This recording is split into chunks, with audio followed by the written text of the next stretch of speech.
Hello ladies and gentlemen, once more welcome again to another special edition of Unsolicited Opinion. Today we are going to be talking about something which is very important because it's the back to school period and parents need to take into consideration which kind of secondary school or high school they're supposed to choose for their children.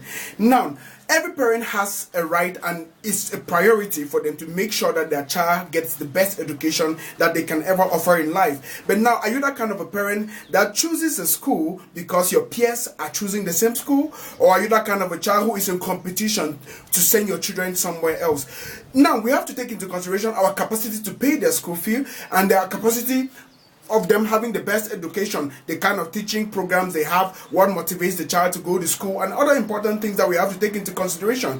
But now, what happens in our society is that we see parents who actually send their children to schools not because they can pay for those schools, but because their friends are sending their children to those schools. Their friend may have somebody who is capable of handling the child's personal needs in school, and he will assist the child to grow as a student. The parents might be able to determine what their child wants, maybe because the child is motivated by something, to send them to those schools. But now, what do we take into consideration before sending our child to certain schools? Is it just because we have the finances that we can pay, or because we want to compare? Some people even take loans that they are unable to pay just to send their child to school. That is an unhealthy competition. We need to take this into consideration when we are choosing schools for our children, because at the end of the day, in my opinion, those children, whether private, public, or commission or day school, they are going to write one and the same GCE. When they are going to university, they will go to the same university, and no parent will want their child to have the least. But then no parent should be able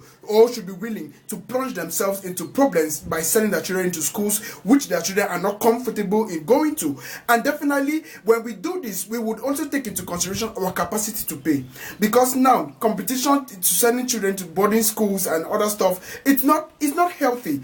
It's not healthy. It should be the child's education which is a priority, because the GCE they are going to write is not going to be a private GCE or public GCE, a boarding school or a day school GCE, a mission school or a private or a government institution. A GCE is GCE. So when you are sending your child to a secondary school, take into consideration what they want and what you're capable of paying. Thanks for watching and stay connected.